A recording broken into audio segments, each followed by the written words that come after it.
रमा राम राधा रमण हरे Krishna YouTube channel में आप सभी भगवत भक्तों का सहर्ष स्वागत है।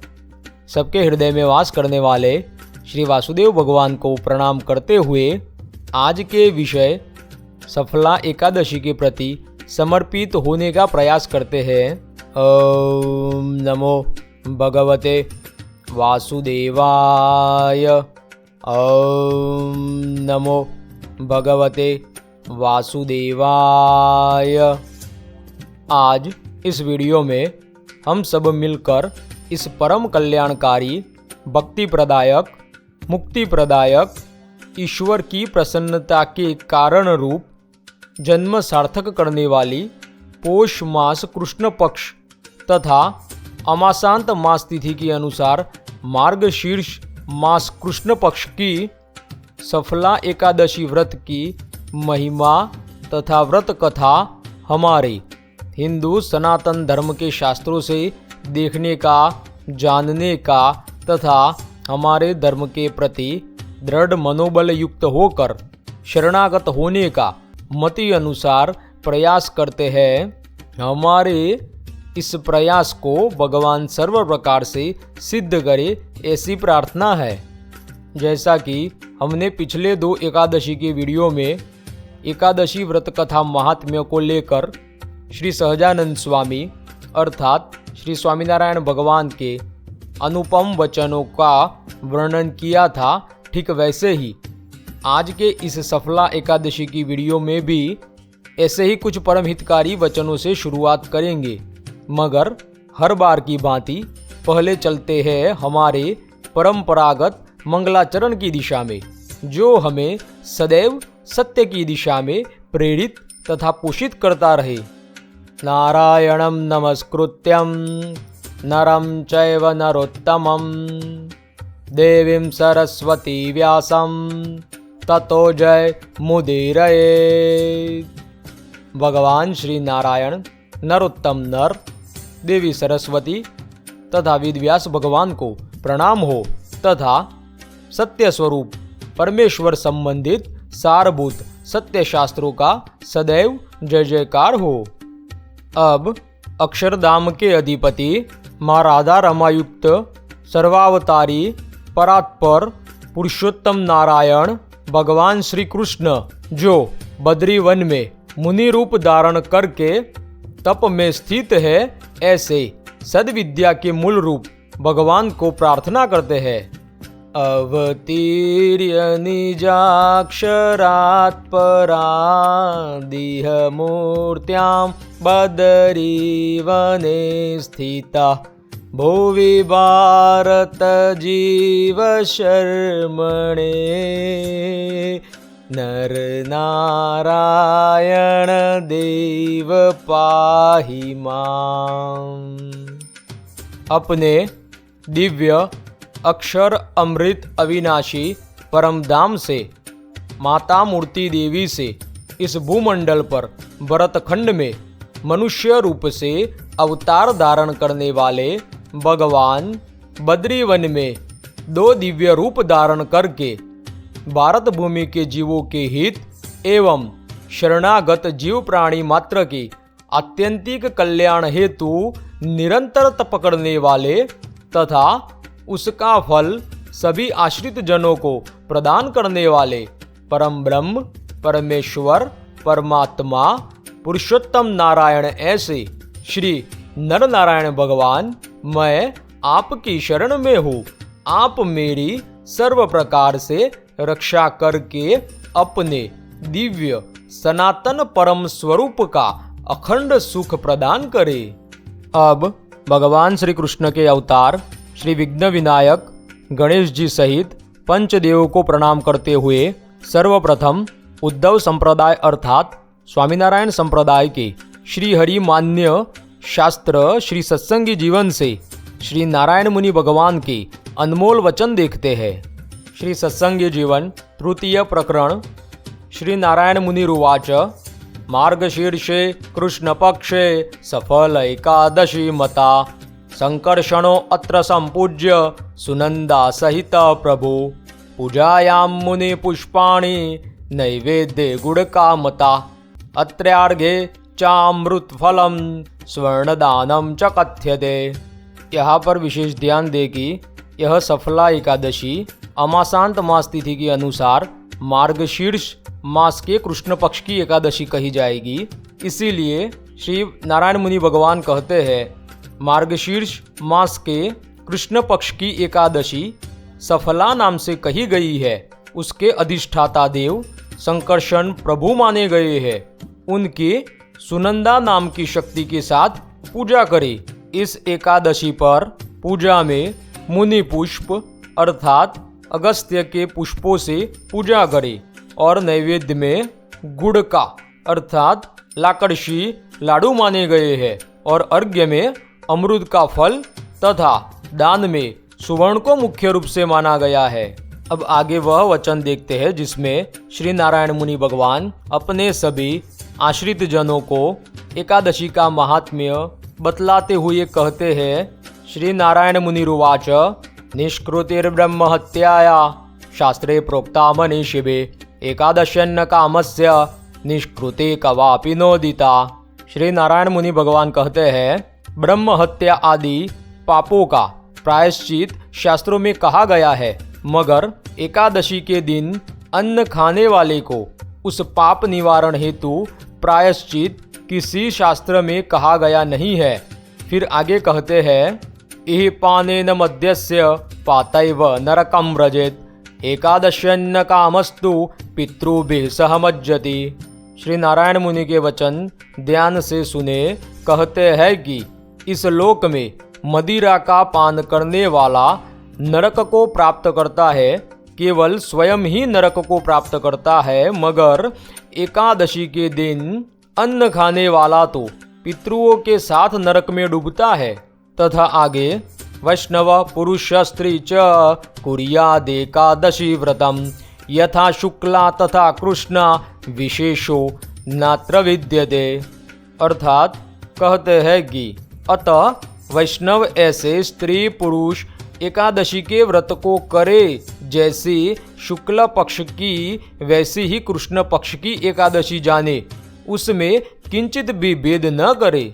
यह सब वचन मनुष्य के परम कल्याण हेतु ही है, अतः इस वचनों पर अधिक ध्यान दे। इस प्रकार के अन्य वचन हमने पिछले एकादशी के 2 वीडियो में भी देखे थे, आज देखे हैं तथा आगे आने वाली एकादशी व्रत कथाओं में भी देखेंगे। अब इस वक्त हम श्री नारायण मुनि भगवान को प्रणाम करते हुए सफला एकादशी की व्रत कथा एवं महात्म्य श्री वेदव्यास भगवान रचित हमारे पद्म पुराण से देखते हैं। अब पद्म पुराण से महादेव जी ने जो नारद जी के प्रति संपूर्ण एकादशी का आख्यान कहा था, उसी से मैं आपके सामने इस सफला एकादशी का वर्णन करता हूँ। युधिष्ठिर उवाच पौषस्य कृष्ण पक्षे दो किन्नाम एकादशी भवेत् किम नाम को विधिस्तस्या एतद् विस्तरतो वद एतदाख्याहि भो स्वामिन् को देवस्तत्र पूज्यते। युधिष्ठिर ने कहा पौष मास के कृष्ण पक्ष में होने वाली एकादशी का नाम क्या है, उसकी कौन सी विधि होती है तथा उस एकादशी में किस देवता की पूजा होती है। हे स्वामिन, इस बात को आप मुझे विस्तार से बतलाए। अब ध्यान से सुने। भगवान श्री कृष्ण कहते हैं, श्री कृष्ण उवाच कथयिष्यामि राजेन्द्र भवतः स्नेह बंधनात् तुष्टिर्मेन तथा राजन यज्ञैर्बहुल दक्षिणे यथा में तुष्टिरायाति एकादशी व्रतेन वे तस्मात् सर्व प्रयत्नेन कर्तव्यो हरिवासर।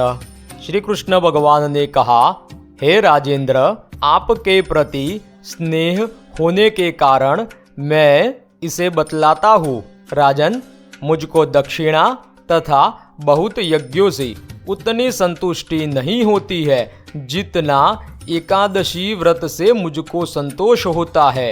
अतएव हर प्रकार का प्रयत्न करके एकादशी व्रत करना चाहिए। फिर आगे भगवान कहते हैं, सत्य में तन्न वै मिथ्या धर्मिष्ठानां विशारद पौषस्य कृष्ण पक्षे या सफला नाम नामतः।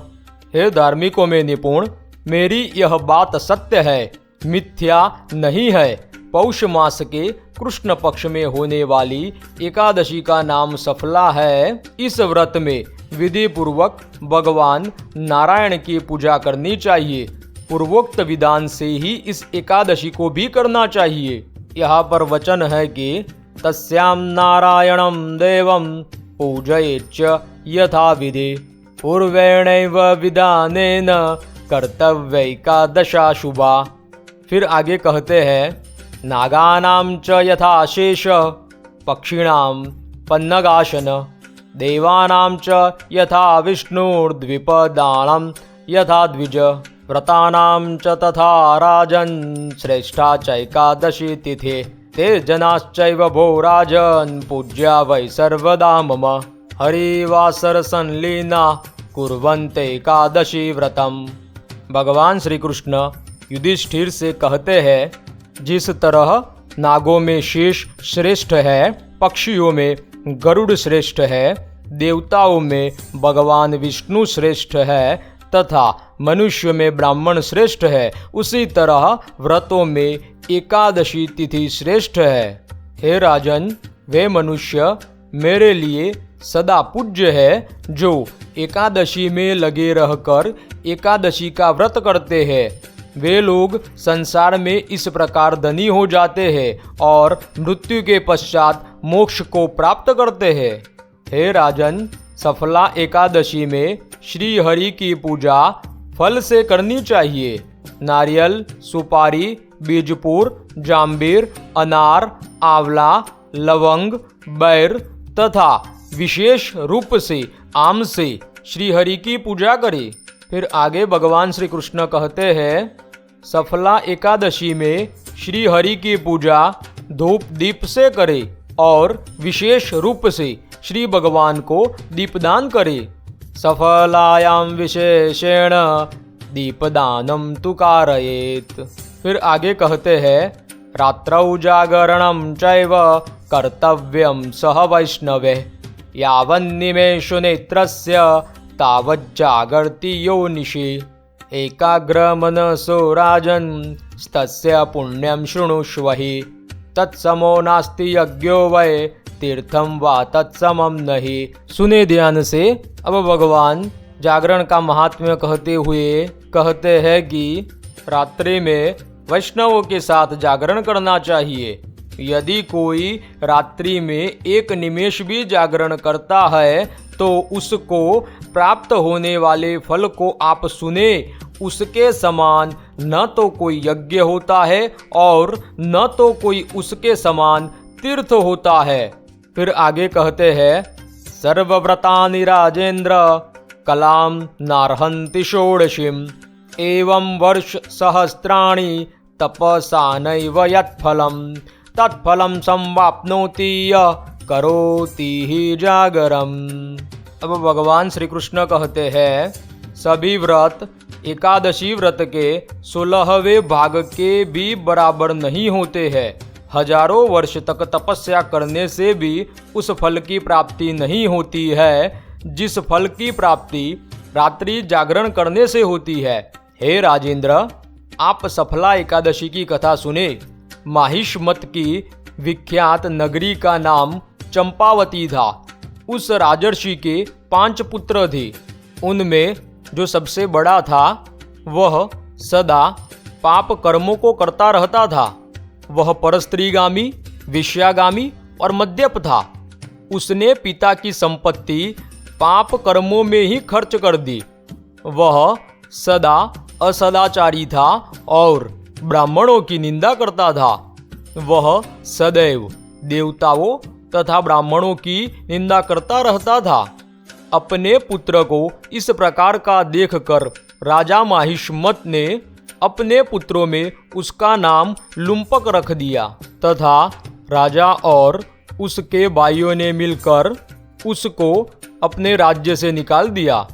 अपने परिवार वालों से शत्रु के समान परित्याग कर दिए जाने के कारण लुम्पक ने उस समय विचार किया मेरे पिता और बांधवों ने मुझे त्याग दिया है और राज्य से निष्कासित कर दिया है।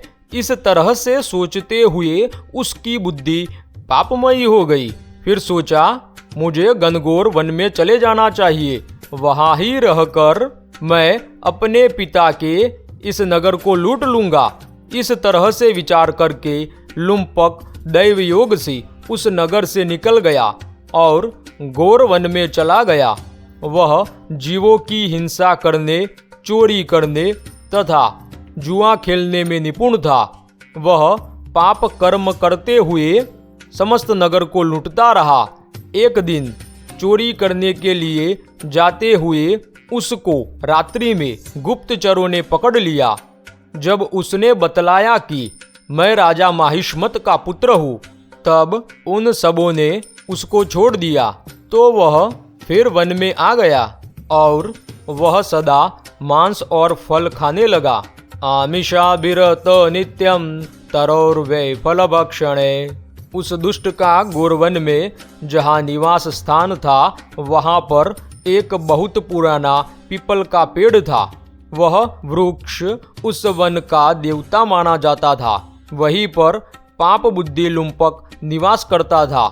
बहुत दिन बीत जाने पर एक बार वह अपने पूर्व पुण्य के कारण दशमी तिथि को दिन में फल खाकर रात्रि में वस्त्र विहीन होने के कारण उसे नींद नहीं आई। अत्यधिक ठंड होने के कारण पीड़ित होने से अश्वत्थ वृक्ष के समीप ही वह रात में नहीं सो सका। वह बेहोश हो गया। अपने दांतों से मुख को ढककर उसने रात बिताई। सूर्योदय हो जाने पर भी उसको होश नहीं आया। बेहोश पड़ा हुआ लुम्पक सफला एकादशी के दिन दोपहर की बेला में होश में आया। दुखी वह इधर उधर देखकर अपने आसन से उठा। उसके पैर बार बार लड़खड़ा रहे थे। वह लंगड़े के समान चला। वह वन में गया तथा भूख से पीड़ित था। उसमें इतनी शक्ति नहीं थी कि वह किसी जीव को मार सके। अतः हे राजन, वह फलों को लाया। जब तक वह वहां आया, उसी समय सूर्यास्त हो गया। हे पिता, अब क्या होगा, यह कहकर उसने विलाप किया। उस वृक्ष की जड़ में वह बहुत से फलों को रख दिया तथा उसने कहा, इन फलों से भगवान लक्ष्मीपति प्रसन्न हो। यह कहकर लुम्पक रात में नहीं सो पाया। इसी को भगवान विष्णु ने उसका रात्रि जागरण मान लिया। हे अनग, उन्होंने उन फलों से सफला की पूजा मान ली। लुम्पक ने वृक्ष की जड़ में फलों को रखते हुए कहा, इत्युवाच फलैरेभि श्रीपतिस्तुष्यतां हरि। इत्युक्त्वा लुम्पकश्चैव निद्रां लेभेन वै निशि। रात्रौ जागरणं मेने विष्णुस्तस्य दुरात्मनः। फलैस्तु पूजनं मेने सफलायास्तथा नग। इसी को भगवान विष्णु ने उसका रात्रि जागरण मान लिया। हे अनग, उन्होंने उन फलों से सफला की पूजा मान ली। लुम्पक ने इस तरह अकस्मात सफला एकादशी का व्रत कर लिया। उस पुण्य के प्रभाव से लुम्पक ने अकंटक राज्य प्राप्त किया। उसमें आगे कहते हैं कि सूर्योदय होते ही वहां से भगवान विष्णु के चले जाने के बाद उस समय आकाशवाणी हुई कि हे पुत्र, तुम सफला एकादशी की कृपा से राज्य प्राप्त करोगे। इस तरह से कहते ही लुम्पक ने दिव्य रूप धारण कर लिया तथा उसकी अत्यंत वैष्णवी बुद्धि हो गई। वह दिव्य अलंकारों से सुशोभित हो गया और अकंटक राज्य प्राप्त किया। कहीं कुछ पुराणों में इस प्रकार के भी वचन है कि वह अपने पिता के राज्य वापस चला गया और पिता ने उसे राज्य दिया। तथा आगे कहते हैं उसने 15 वर्ष तक राज्य किया। भगवान विष्णु की कृपा से उसको मनोहर पुत्र तथा पत्नी प्राप्त हो गए। उसने शीघ्र राज्य छोड़ दिया। उसने अपने पुत्र को राज्य सौंप दिया तथा वह मृत्यु के पश्चात भगवान के सानिध्य को प्राप्त हुआ। जहाँ जाकर कोई भी शोकान्वित नहीं होता है। राजन, जो इस प्रकार से सफला की उत्तम व्रत को करते हैं, वे इस लोक में सुख प्राप्त करके मृत्यु के बाद मोक्ष प्राप्त करते हैं। गतः कृष्णस्य सानिध्यम यत्र गत्वा न शोचति, एवं यः कुरुते राजन सफला व्रतमुत्तमम्, इह लोके सुखम प्राप्य मृतो मोक्षम वाप्नुयात्। फिर आगे भगवान श्री कृष्ण कहते हैं, सफला एकादशी व्रत करने वाले मनुष्य धन्य है, उनका जन्म सफल है। उनके विषय में कोई भी विचार करने की कोई भी आवश्यकता नहीं है। धन्यास्ते मानवा लोके सफलायां च ये रता, तेषां च सफलम जन्म नात्र कार्या विचारणा। फिर आगे भगवान श्री कृष्ण कहते हैं, पठन्नाश्रवणाच्चैव करणाच्च विशाम्पते, राजसूयस्य यज्ञस्य फलमाप्नोति मानवः। अर्थात हे राजन, इसको पढ़ने, सुनने तथा इस व्रत को करने से राजसूय यज्ञ करने का फल मनुष्य प्राप्त करता है। इस प्रकार श्री पद्म महापुराण के उत्तरखंड में उमापति नारद संवाद अंतर्गत पौष कृष्ण पक्ष की सफला एकादशी का वर्णन, व्रत महात्म्य संपूर्ण हुआ।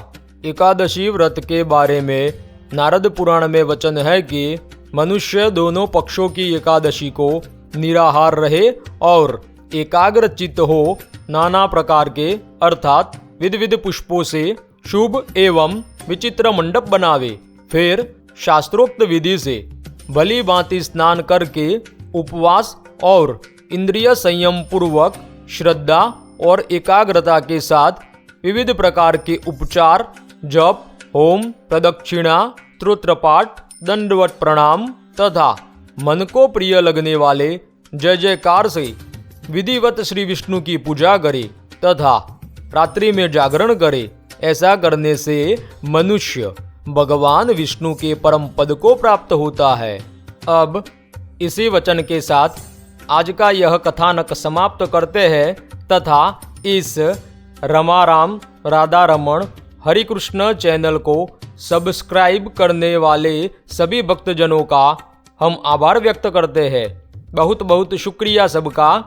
तथा इस वीडियो में भाषा दोष, प्रमाण दोष तथा उच्चार, अनुवाद इत्यादि में जो भी त्रुटियां हुई हो उसके लिए हम आप सबके क्षमा प्रार्थी है। वीडियो सुनने वाले सभी भक्तगण के क्षमा प्रार्थी है। मिलते हैं अगले वीडियो में, तब तक के लिए सबको रमाराम राधा रमण हरि कृष्ण हरे हरे।